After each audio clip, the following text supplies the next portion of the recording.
ইমান দিনে আমাৰ চৰকাৰৰ যেতিয়া কোনোবা এজন কৰ্মচাৰী মৃত্যু হয় গোটেই কম্পেনচনেট যিটো টকা অকল ঘৈণীয়েক গৰাকীয়ে পাইছিল।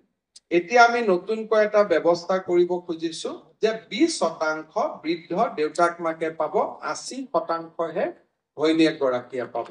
কাৰণ নহলে কেতিয়াবা মই দুখো দিব নোৱাৰো, বহুত যুৱক যুৱতী ডেকা বয়সতে কেতিয়াবা এক্সিডেন্ট আদিত মৃত্যু হয়। স্বাভাৱিকভাৱে ঘৈণীয়েক গৰাকীয়ে কৰবাত বিবাহ পাশত আবদ্ধ হয়, এইটো কোনো বেয়া কথা নহয়, আমি তাক ভাল বুলিয়ে কওঁ। কিন্তু যেতিয়া ছোৱালীজনী বেলেগ এটা পৰিয়ালত গুচি যায়, বৃদ্ধ দেউতাক মাকৰ, মৃত ল'ৰাজনৰ দেউতাক মাকৰ খুব কষ্ট হয়। আমি অসম চৰকাৰত কি কৰো, কম্পেনচনেট এপইণ্টমেণ্ট আমি বন্ধ কৰিছো। কিন্তু এজন ব্যক্তিৰ চাকৰিৰ সময়ত মৃত্যু হলে চাকৰি থকা কালছোৱালৈকে আমি গোটেই দৰমহা দি থাকো। কিন্তু দৰমহাটো কাক দিওঁ? ঘৈণীয়েক গৰাকীক দিওঁ।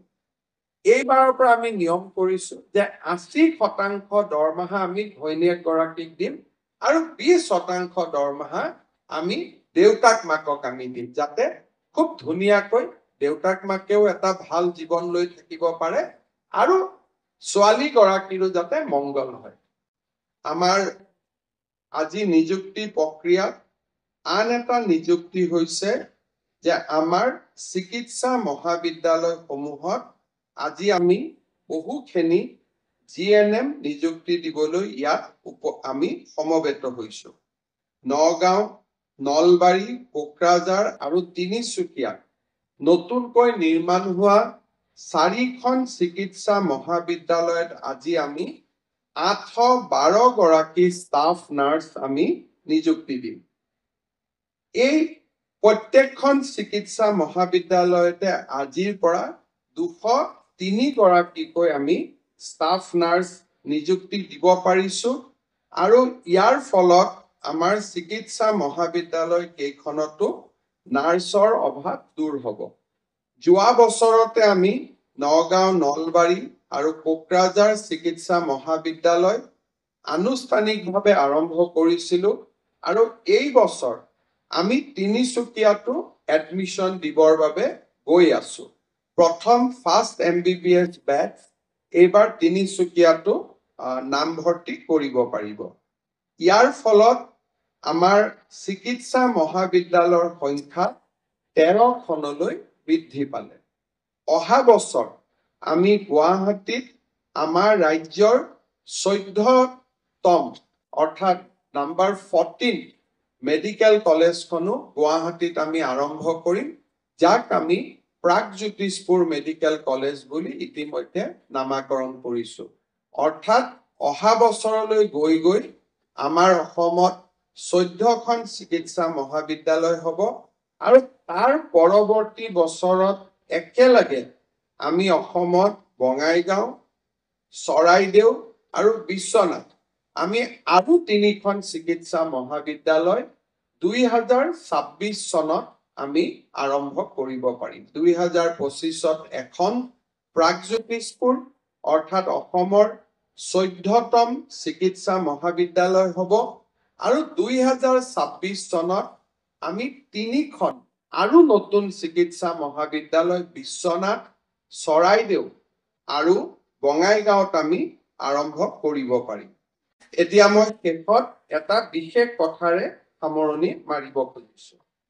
আজি আমি বিশেষকৈ নাৰ্ছত যিসকলে নিযুক্তি পাইছো, কিছুমানে নগাঁৱত পাইছো, কিছুমানে নলবাৰীত পাইছো, কিছুমানে কোকৰাঝাৰত পাইছো, কিছুমানে তিনিচুকীয়াত পাইছো।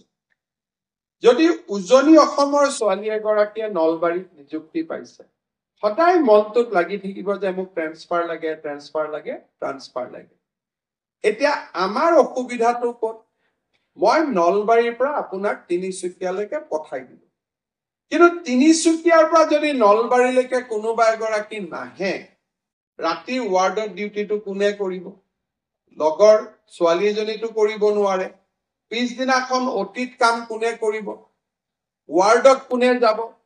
আমাৰ অসমত আটাইতকৈ ডাঙৰ কথাটো হ'ল যে সকলোৱে নিজৰটো ভাবিব যে মই যদি ডিব্ৰুগড় তিনিচুকীয়া যাব পাৰো বা ডিব্ৰুগড় তিনিচুকীয়াত থকা ছোৱালীজনী নলবাৰীত আহিব পাৰে, আমি ভাবো যে আমাৰ কামটো হৈ গ'ল।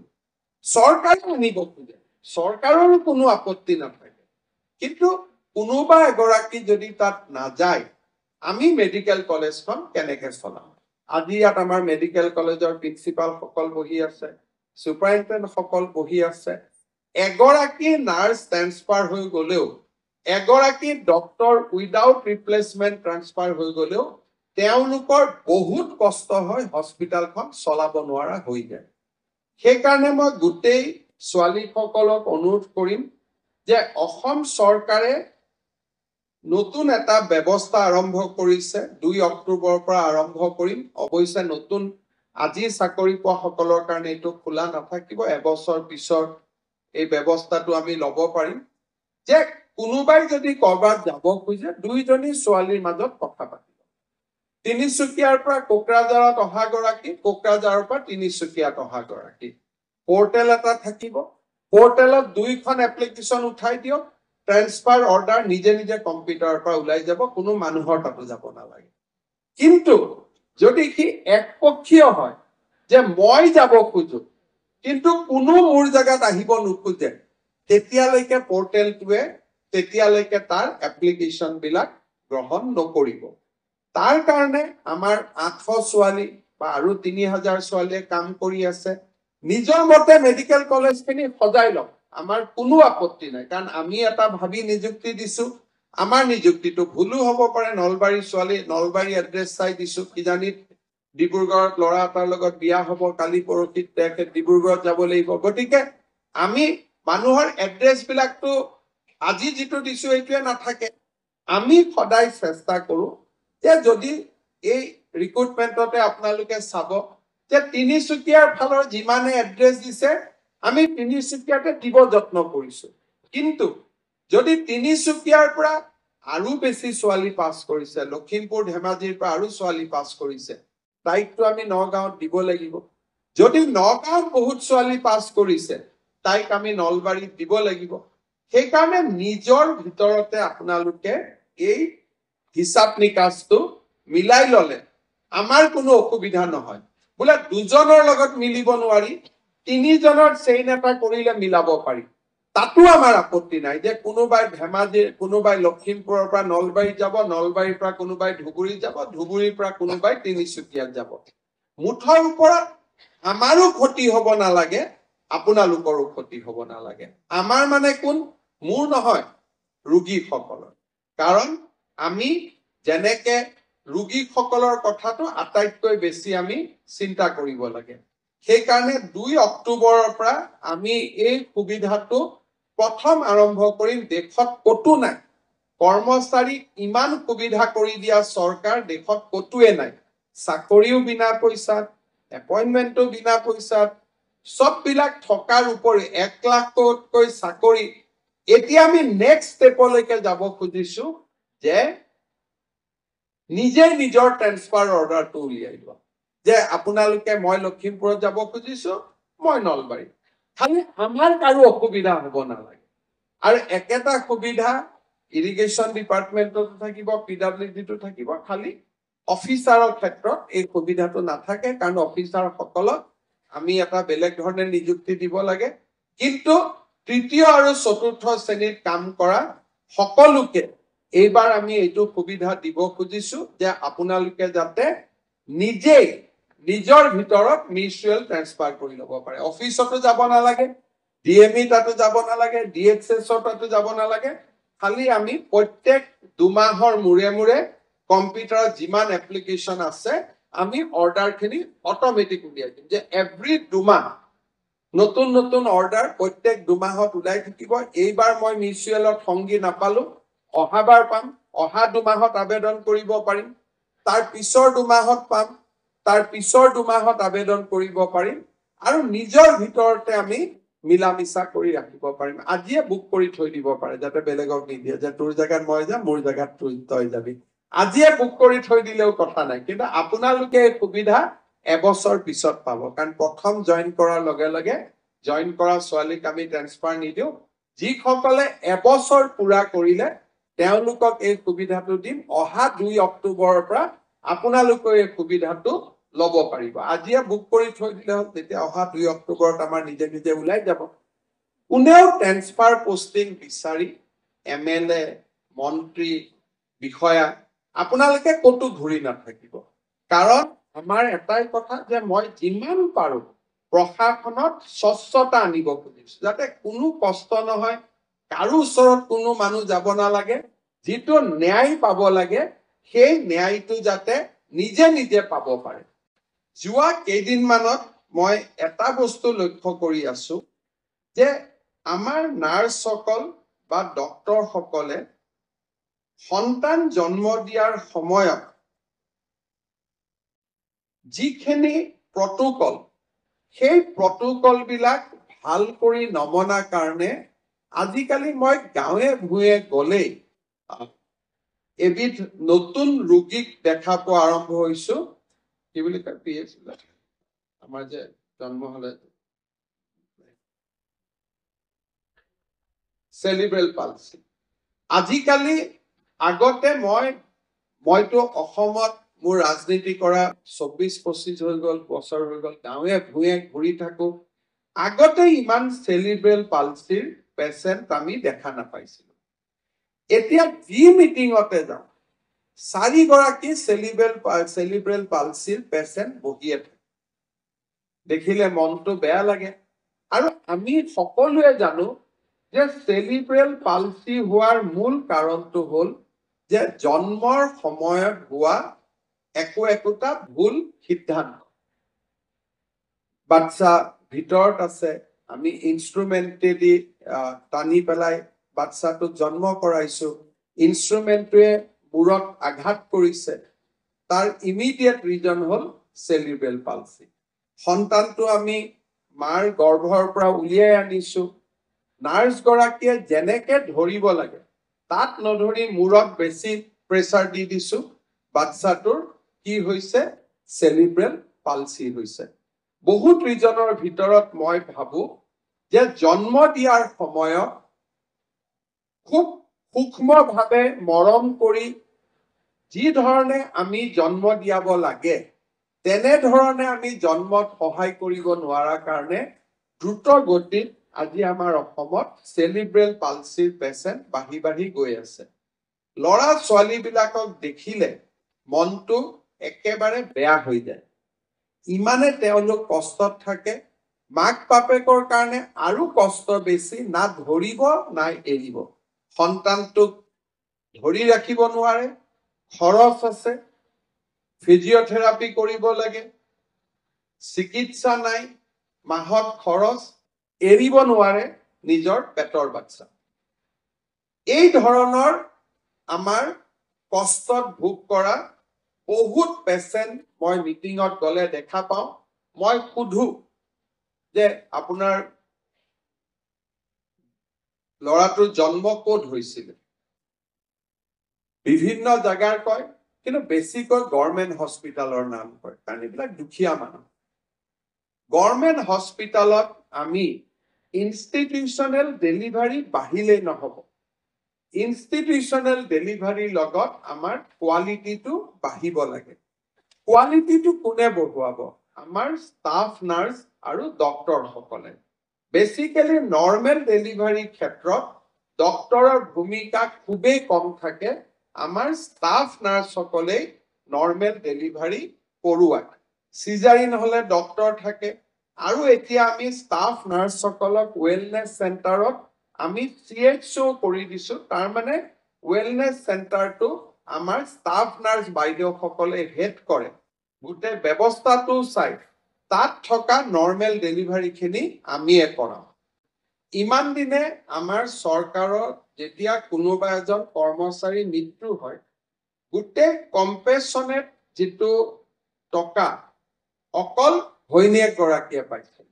এতিয়া আমি নতুনকৈ এটা ব্যৱস্থা কৰিব খুজিছো যে 20% বৃদ্ধ দেউতাক মাকে পাব, 80%হে ঘৈণীয়েক গৰাকীয়ে পাব। মই যোৱা 3-4 বছৰ লোক নিৰ্মাণ বিভাগৰ মই মন্ত্ৰী হৈ আছো, মুখ্যমন্ত্ৰীৰ লগতে। আৰু মই দেখা পাওঁ যে আমাৰ বহু সময়ত ইঞ্জিনিয়াৰ সকলে ঠিকাদাৰ সকলৰ ওপৰতে নিৰ্ভৰশীল হৈ থাকে, সাইট ভিজিট একেবাৰে কম থাকে, আৰু আনকি বহুত সময়ত এষ্টিমেট আদিও আমি নিজে চোৱাৰ অভ্যাসটো আমি কমাই পেলাওঁ। যেতিয়া এটা ৰাস্তাৰ মাজত পানী জমা হয়, তেতিয়া আমি বুজি পাব লাগিব যে ইয়াত ইঞ্জিনিয়াৰৰ কোনো তেওঁলোকৰ কন্ট্ৰিবিউশন দিয়া নাই। কাৰণ যেতিয়া ৰাস্তা এটা বনাব, মাজটো সদায় ওপৰত থাকিব আৰু মাজৰ পৰা পানী দুইটা সাইডলৈকে নিগৰিত হ'ব লাগিব। তাক আমি কেম্বাৰিং বুলি কওঁ। কেম্বাৰিং আমাৰ সাবজেক্ট আছে, আমি ভালকৈ পঢ়ো। কিন্তু আপোনালোকে এতিয়া গুৱাহাটীতো যদি ৰাস্তা ঘাটবোৰ চাব যায়, দেখিব যেটো পথ হৈছে ৰাস্তাৰ মাজত হৈছে। তাৰ মানে আমি ইয়াতে ঠিকাদাৰ সকল আহিছে আৰু তেওঁলোকে যেনেকে ৰাস্তা বনাই দিছে তেনেকে আমি চাইছো, আমি নিজৰ অভিযান্ত্ৰিক যেটো মূল্য সেইটো তাত আমি নিয়োগ কৰা নাই।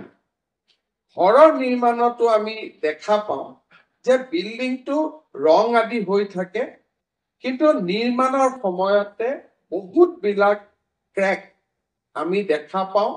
তাৰ মূল কাৰণটো হ'ল যে আমি নিৰন্তৰ তাত ভিজিট নকৰা কাৰণে। কিমান বালি দিছে, কিমান সিমেন্ট দিছে, কিমান পানী মাৰিছে, আমি কোনেও নাচাওঁ। শেষত ৰংটো দি দিয়াৰ পিছতে ভিতৰত গোটেইখিনি কথা সোমাই যায়। উদ্বোধনৰ দিনাখন কোনেও একো গম নাপায়। দুদিন পিছত বিল্ডিং বিলাকত ক্ৰেক ওলাব ধৰে। ইয়াৰ ফলত আমাৰ ক্ষতিটো হয় কি, যে এটা ৰাস্তা নিৰ্মাণ কৰোতে আজিকালি 1 কিলোমিটাৰ ৰাস্তা বনাওতে প্ৰায় 1.5 কোটি টকা লাগে। আৰু যিমানে ৰাস্তাৰ বনোৱাৰ মূল্য বাঢ়ি গৈছে, সিমানে নতুন ৰাস্তা বনোৱাৰ ক্ষমতাটো আমাৰ সীমিত হৈ আহি আছে। কাৰণ এটা ৰাস্তা যদি বনাব 1.5 কোটি টকা লাগে, তেতিয়ালে 100 কোটি টকা খৰচ কৰিও আমি 100 কিলোমিটাৰ ৰাস্তা বনাব নোৱাৰো। ফলত বহুতো গাঁৱৰ মানুহে, চহৰৰ মানুহে পকী ৰাস্তা এটাৰ পৰা বঞ্চিত হৈ থাকিব লাগে। আৰু ভোটৰ ওপৰত দানৰ পৰা দি যদি এবছৰতে সেই ৰাস্তাটো আমি ৰিপেয়াৰিঙত যাব লাগে, তেতিয়াহ'লে আৰু টকা আমি সেই ৰাস্তাটোতে দিব লাগে। মোৰ নিজৰ মনত আছে, মই যেতিয়া হেলথ মিনিষ্টাৰ আছিলো, মাজত 2014-15-16 মই মন্ত্ৰী দায়িত্বত নাছিলো। 17-16 চনত যেতিয়া মই স্বাস্থ্য মন্ত্ৰী হওঁ নতুনকৈ, তেতিয়া মই দেখা পাওঁ যে মোৰ দিনত যিমান বিলাক ভাল কাম আৰম্ভ হৈছিল, তাৰ 90% কাম 2 বছৰত নোহোৱা হৈ গৈছিল। এটা ডাঙৰ কাম আছিল স্বচ্ছ নিযুক্তি। কিন্তু সেই সময়ত আনকি নাৰ্ছৰ নিযুক্তিটো মানুহে টকা পইচাৰ ঘটনা কৰিবলগীয়া হৈছিল। স্বচ্ছতা এক প্ৰকাৰ নোহোৱা হৈ গৈছিল। আজি মই পুলিচ CRP লগাই যদি কবাত বাল্য বিবাহ বন্ধ কৰিছো, যিদিনাখন আমিবোৰ নাথাকিম সিদিনাখন মানুহ আকৌ বেক টু স্কোয়াৰ হৈ যাব, য'ত আছিল তালৈকে ঘূৰি আহিব।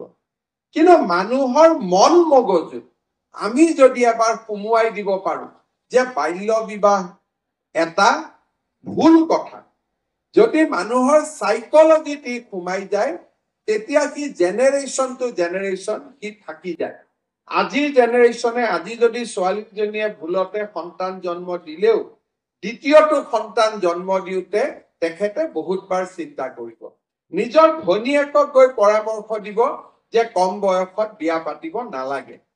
আৰু ঠিক বয়সত বিয়া পতাও পৰামৰ্শ দিয়াটো আমাৰ আৰু এটা কাম, যাতে এগৰাকী ছোৱালী আটাইতকৈ স্বাস্থ্যৰ ফালৰ পৰা আটাইতকৈ যিটো সময়ত সুস্থ হৈ থাকিব, সেইটো সময়তে যদি সন্তান জন্ম দিয়ে, তেতিয়াহ'লে আমাৰ নিগেটিভ কোনো ইম্পেক্ট পৰিব নোৱাৰে।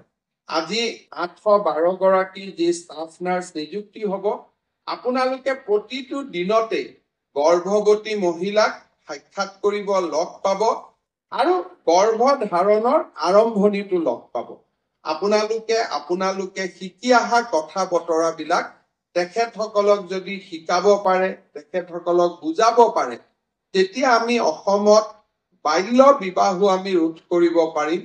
সুস্থ সময়ত আমি বিয়া পতাৰ এটা পৰিৱেশ নিৰ্মাণ কৰিব পাৰিম আৰু তেতিয়া আমাৰ মেটাৰ্নেল মৰ্টেলিটি আৰু ইনফেন্ট মৰ্টেলিটিও আমাৰ বহু পৰিমাণে কমি যাব।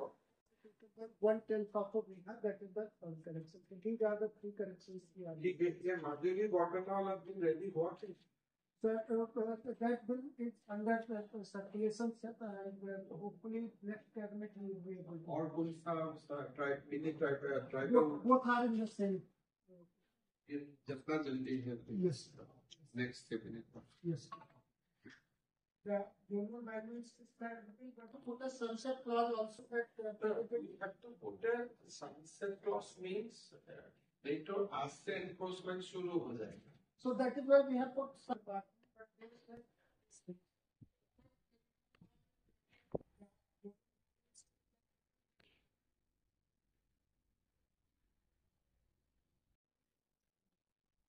so this is the Assam fixation of stealing on land holding.